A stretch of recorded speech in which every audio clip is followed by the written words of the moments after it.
Hello everyone. Today in this video we are going to discuss question related to Fourier sine transformation. So here question is find Fourier sine transformation of the function 1 over t into t square plus a square. हमें ये function दिया हुआ है ft, हमें इस function का Fourier sine transformation find करना है.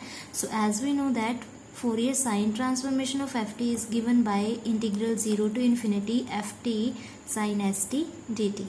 हमने यहाँ पे ft का वैल्यू पुट करना है, तो ये हमने एज इट इज़ लिखा. This is equal to integral 0 to infinity.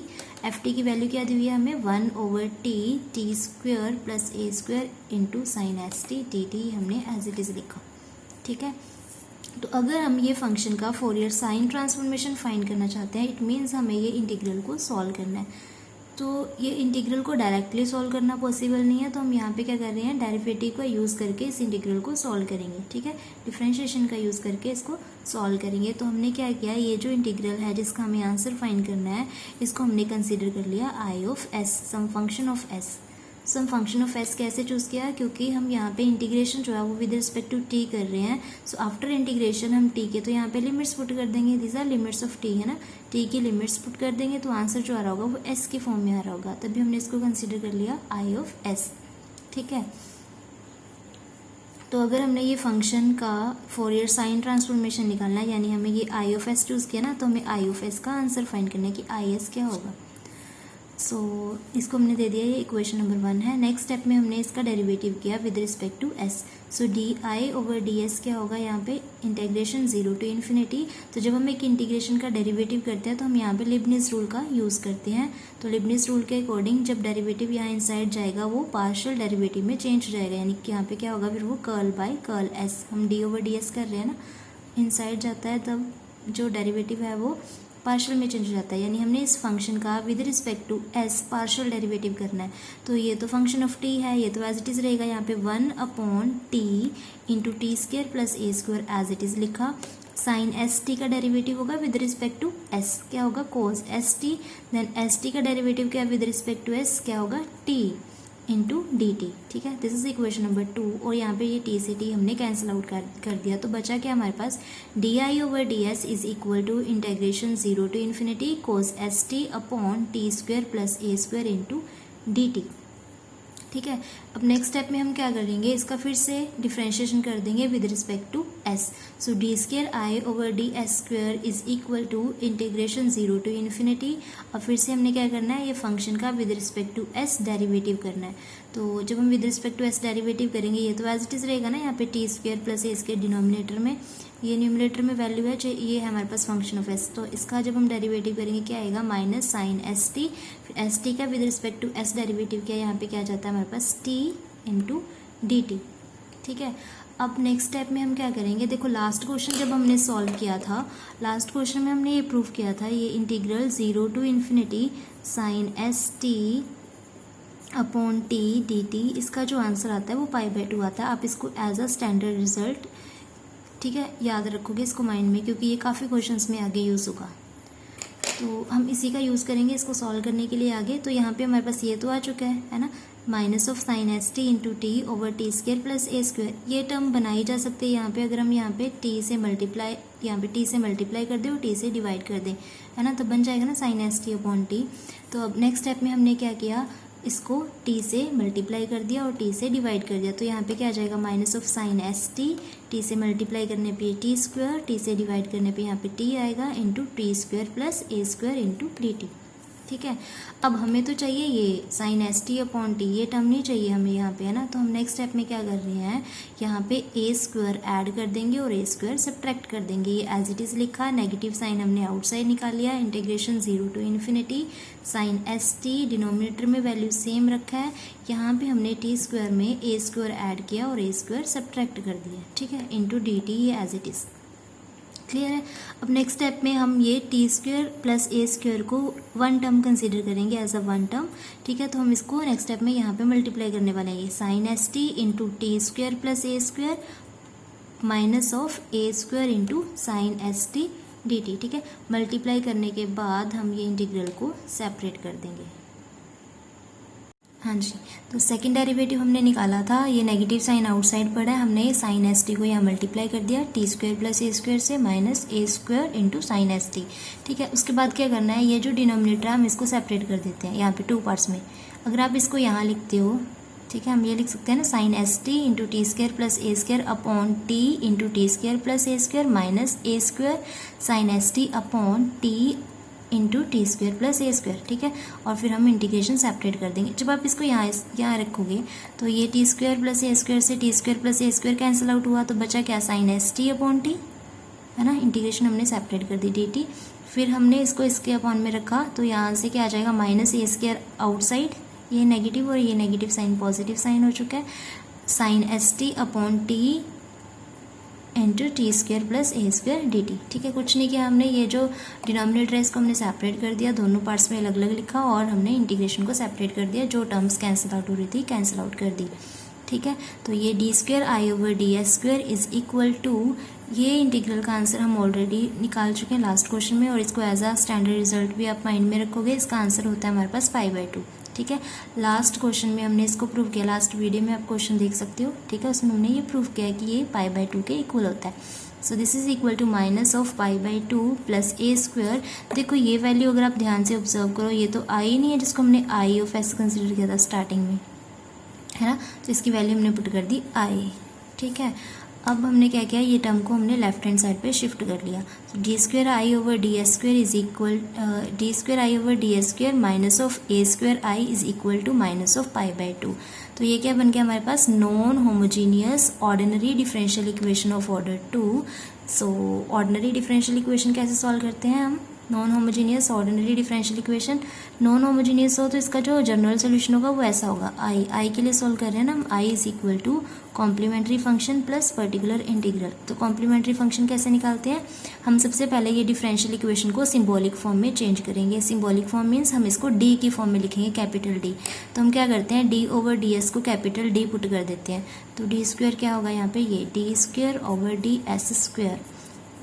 तो ये d square over D s square को हमने क्या लिख दिया, d square minus a square, ये आई हमने आउटसाइड निकाला, is equal to minus of π/2। ठीक है, उसके बाद हम लिखते हैं ऑक्सिलरी इक्वेशन। ऑक्सिलरी इक्वेशन क्या होता है, आई का जो भी कोफिशिएंट है उसको हम 0 से इक्वेट कर देते हैं, d square minus a square is equal to 0। तो फिर हम इसको इक्वेशन को डी के लिए सॉल्व करते हैं, डी के रूट्स निकाल लेते हैं। So d square is equal to a square, तो डी की वैल्यू क्या आ जाएगी हमारे पास, प्लस माइनस ए। ठीक है, ये रियल एंड डिस्टिंक्ट रूट्स आ रहे हैं, तो कॉम्प्लीमेंट्री फंक्शन हम कैसे लिखते हैं, अगर हमारे पास रियल एंड डिस्टिंक्ट रूट्स आ रहे हो, c1 e raise to power first root into s plus c2 e raise to power, ये सेकेंड रूट क्या है हमारे पास, माइनस ए इंटू एस, क्योंकि हम with respect to S derivative कर रहे हैं तो हम यहाँ पे एस यूज़ कर रहे हैं। तो ये तो हो गया हमारे पास कॉम्प्लीमेंट्री फंक्शन। अब क्या निकालना है, particular integral. So particular integral कैसे निकालते हैं, यहाँ पे हम रखते हैं 1/, जो भी हमारे पास कोफिशिएंट ऑफ आई होगा वो क्या है, d square minus a square into right hand side पे जो वैल्यू है, राइट हैंड साइड पे हमारे पास माइनस π/2 है। ठीक है, तो π/2 इंटू 1 कंसिडर कर सकते हैं हम इसको, और 1 को हम क्या लिख सकते हैं, e raise to power 0s, है ना। तो हम जब पर्टिकुलर इंटीग्रल निकालते हैं तो हमारे पास ये होता है ना कि 1/fd into e raise to power, अगर अल्फा x हो तो हम इसको सॉल्व कैसे करते हैं, हम d की प्लेस पे अल्फा पुट कर देते हैं, है ना, e रेज टू पावर ऐसे सॉल्व कर लेते हैं, ये पर्टिकुलर इंटीग्रल आ जाता है हमारे पास। तो ये 1/, ये फंक्शन ऑफ डी हो गया, और यहाँ पे राइट हैंड साइड पे हमारे पास ये माइनस π/2 है, ये तो कांस्टेंट वैल्यू थी, हमने इसको 1 से मल्टीप्लाई किया और 1 को हमने e raise to power 0s लिख लिया, तो ये e raise to power alpha s। तो हम इसको सॉल्व कैसे करेंगे, हम d के प्लेस पे अल्फा पुट कर देते हैं 0। ठीक है, तो पर्टिकुलर इंटीग्रल क्या आ जाएगा हमारे पास, 1/0 minus a square into minus of π/2, ये e raise to power 0s 1 ही होता है तो इसको हमने अभी नहीं लिखा। ठीक है, तो ये माइनस माइनस पॉजिटिव साइन हो जाएगा, ये आ गया answer π/2 a square particular integral. So general solution क्या होगा ये डिफरेंशियल इक्वेशन के लिए, I is equal to complementary function plus particular integral. So I of s क्या है हमारे पास, ये कॉम्प्लीमेंट्री फंक्शन है, ये c1 e raise to power a s plus c2 e raise to power minus a s, ये हमने अभी निकाला था, और पर्टिकुलर इंटीग्रल का आंसर आ रहा है π/2 ए स्क्वायर।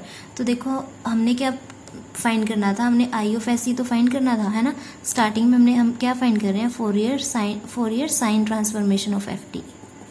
ठीक है, और ये क्या बन रहा था हमारे पास, integration 0 to ∞ 1/t into t square plus a square sine S t D t, यही है ना। है ना। और इसको हमने क्या चूज़ किया हुआ है, इसको हमने आई ऑफ एस चूज़ किया हुआ है। I of s is equal to integration 0 to ∞ 1/t t square plus a square sine S t D t. This is equation number 1, ये हमारे पास आई। तो एक्चुअल में अगर हमने एफ टी का फोरियर साइन ट्रांसफॉर्मेशन निकालना है तो ये तो हमने आई एस चूज़ किया हो, यानी हमने आई एस का आंसर निकालना है, तो हमने निकाल लिया आई एस का आंसर, है ना। बट अब यहाँ पे क्या है, हमारे पास यहाँ 2 आर्बिट्रेरी कॉन्स्टेंट्स आ रहे हैं, हमें ये आर्बिट्रेरी कॉन्स्टेंट्स की वैल्यूज़ निकाल के यहाँ पुट करनी है, वो हमारा रिक्वायर्ड आंसर होगा, है ना। इसको सॉल्व करने के लिए हमें ये इंटीग्रल सॉल्व करना है। इंटीग्रल को हमने आई एस चूज़ किया, इट मीन्स हमने आई एस का आंसर निकालना है, ठीक है। तो वो तो हम ऑलरेडी निकाल चुके हैं, अब यहाँ पे कॉन्स्टेंट्स की वैल्यूज़ निकाल के पुट करनी है। तो देखो ये कैसे निकालेंगे, 2 आर्बिट्रेरी कॉन्स्टेंट्स है तो हमें 2 रिलेशंस चाहिए, 2 इक्वेशंस चाहिए C1 एंड C2 में, जिनको हम सॉल्व करके C1 C2 की वैल्यूज़ निकालेंगे। तो एक तो है यहाँ पे आई एस और एक यहाँ पे हमने आई एस निकाला है ना। और एक यहाँ पे जब हमने इसका डेरिवेटिव किया था तो d I over D s हम ऑलरेडी निकाला हुआ है, वो क्या आ रहा था हमारे पास, cos s T upon t square plus a square d t. ये हमारे पास इक्वेशन नंबर 2 है, ठीक है, ये चेक कर सकते हो। हमने इसको इक्वेशन नंबर 1 नेम दिया था, इसको इक्वेशन नंबर 2। एक आई आपने यहाँ से निकाल लिया, एक यहाँ पे है, एक डेरिवेटिव यहाँ से हमने निकाला हुआ है, एक आप यहाँ इसकी हेल्प से निकाल सकते हो। तो d I over D S क्या आएगा, यहाँ पे इसका डेरिवेटिव कर देते हैं with respect to s, C1 e raise to power as into a, और इसका डेरिवेटिव क्या होगा with respect to s, C2 e raise to power minus as into minus a, वो माइनस ए हमने यहाँ पे रखा हुआ है, कांस्टेंट का डेरिवेटिव होगा 0, ठीक है। अब यहाँ पे हम इनमें रिलेशन बनाएंगे, हम निकालते हैं आई ऑफ 0 क्या होगा, ठीक है।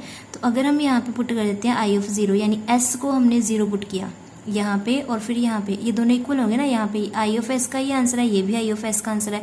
आई ऑफ 0 यहाँ से निकाल लो, आई ऑफ 0 यहाँ से निकालो, दोनों को इक्वल रख दो, ठीक है। तो जब हम यहाँ पे एस को 0 पुट करते हैं, यहाँ पे साइन एस टी है, साइन 0 तो 0 होता है, 0 का इंटीग्रेशन निकालने में फिर 0 आएगा, है ना। आई ऑफ 0 क्या आ रहा है हमारे पास, 0। अगर हम यहाँ से निकालते हैं इक्वेशन नंबर 1 से, तो आई ऑफ एस अगर हम इक्वेशन नंबर 3 से निकालते हैं, यहाँ पे 0 पुट करो तो ये कितना आएगा, C1 e raise to power 0s, यानी C1 plus C2 plus pi upon 2a square. S की प्लेस पे 0 पुट करोगे, ये 1 हो जाएगा ना, C1 plus C2 plus pi upon 2a square. ये आ रहा है इक्वेशन नंबर 3 से आई ऑफ 0 का आंसर, और आई ऑफ 0 आ रहा है फ्रॉम इक्वेशन नंबर 1।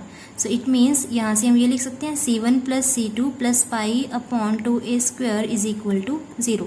सिमिलरली हमने क्या करना है, जैसे d I over D s का आंसर हमने यहाँ से निकाला हुआ है और यहाँ पे भी निकाला हुआ, हम क्या करते हैं, फर्स्ट डेरिवेटिव में s को 0 पुट कर देते हैं, यहाँ पे भी डेरिवेटिव में s को 0 पुट कर देते हैं। तो यहाँ से जो आंसर आएगा उन दोनों को हम इक्वेट कर देंगे, एक इक्वेशन वहाँ से आएगा, फिर वो दोनों इक्वेशंस को सॉल्व करके हमने C1 C2 का आंसर निकालना है, ठीक है। तो नेक्स्ट स्टेप देखिए।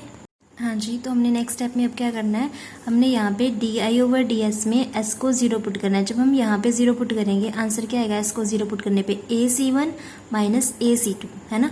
अगर हम ये फर्स्ट डेरिवेटिव में s को 0 पुट कर रहे हैं तो आंसर कितना आ रहा है, AC1 माइनस AC2।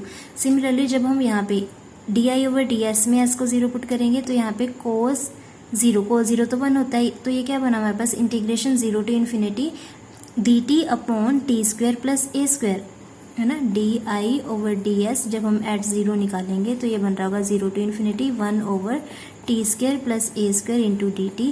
तो इसका इंटीग्रेशन क्या होगा हमारे पास, 1 ओवर ए टैन इनवर्स टी अपॉन ए, और साथ में हमने ये लिमिट्स पुट कर देनी है 0 to ∞। सो 1 अपॉन ए, तो जब हम यहाँ पे टी को इन्फिनिटी पुट करेंगे, टैन इनवर्स इन्फिनिटी कितना होगा, π/2 माइनस यहाँ पे टी को 0 पुट किया, टैन इनवर्स 0 इज 0, तो इसका आंसर कितना आ जाएगा, π/2a। क्लियर है। जब हम D I over D S में यहाँ पे आई को 0 पुट कर रहे हैं तो आंसर आ रहा है π/2a, और जब हम D I over D S को यहाँ पे 0 पुट कर रहे हैं तो आंसर आ रहा है AC1 माइनस AC2। देखिए ये हमने सॉल्व किया हुआ है यहाँ, ठीक है। एक तो ये आ रहा है AC1 माइनस AC2, और एक D I over D S second equation में हम s को 0 पुट कर रहे हैं तो ये बन रहा है। इसका इंटीग्रेशन करने पे ये आएगा, लिमिट्स पुट करने पे इसका आंसर मैंने अभी आपको बताया ये कितना आ जाएगा, π/2a। तो ये भी d I over D s का आंसर है at s is equal to 0, ये भी d I over D s है at s is equal to 0, तो ये दोनों आंसर्स क्या होंगे, इक्वल होंगे। So AC1 minus AC2 is equal to π/2a। तो यहाँ से हमने a कॉमन निकाला, हम इसको लिख सकते हैं C1 minus C2 is equal to, ये a हमने इधर शिफ्ट कर दिया पाई अपॉन 2a²। तो एक रिलेशन हमारे पास ये आ गया C1 C2 में, एक हम ऑलरेडी पहले निकाल चुके हैं, वो ये है C1 + C2 is equal to minus of pi upon 2a², और एक हमने ये निकाल लिया C1 - C2 is equal to pi upon 2a²। तो जब हम ये दोनों इक्वेशंस को ऐड करेंगे, ये कैंसिल आउट, 2C1 कितना आ जाएगा, ये भी कैंसिल आउट, ऐड करने पे 0, तो C1 का आंसर कितना आ गया 0। तो अगर C1 0 है, हम यहाँ पे C1 को 0 पुट कर देते हैं, तो C2 कितना आ रहा है माइनस पाई अपॉन 2a², है ना। तो I हमारे पास क्या था, I था हमारे पास ये C1 e⁻as plus C2 e⁻−as plus pi upon 2a²। तो C1 का आंसर तो 0 आ गया, है ना, ये हमने 0 पुट कर दिया। और C2, तो I क्या बचा हमारे पास, C2 e⁻−as plus pi upon 2a²। तो यहाँ पे हमने C2 की वैल्यू पुट कर दी। What is the value of C2 minus pi upon 2a², है ना। तो अब यहाँ से हमने ये पाई अपॉन 2a² कॉमन निकाला, यहाँ पे आ जाएगा 1 माइनस e⁻−as। और I क्या था हमारे पास, ये integral 0 to ∞ 1 upon t² plus a² into sine st, और इसका आंसर क्या आ रहा है ये। और एक्चुअल में ये है क्या हमारे पास, फोरियर साइन ट्रांसफॉर्मेशन, ऐसा आएगा यहाँ पे, Fourier sine transformation of ft, ठीक है। इसका आंसर कितना आ गया हमारे पास, ये pi upon 2a² 1 minus e⁻−as, where ft is equal to, ft क्या है हमारे पास 1/t into t² plus a²। तो ऐसे आप ये क्वेश्चन सॉल्व कर सकते हो। क्लियर।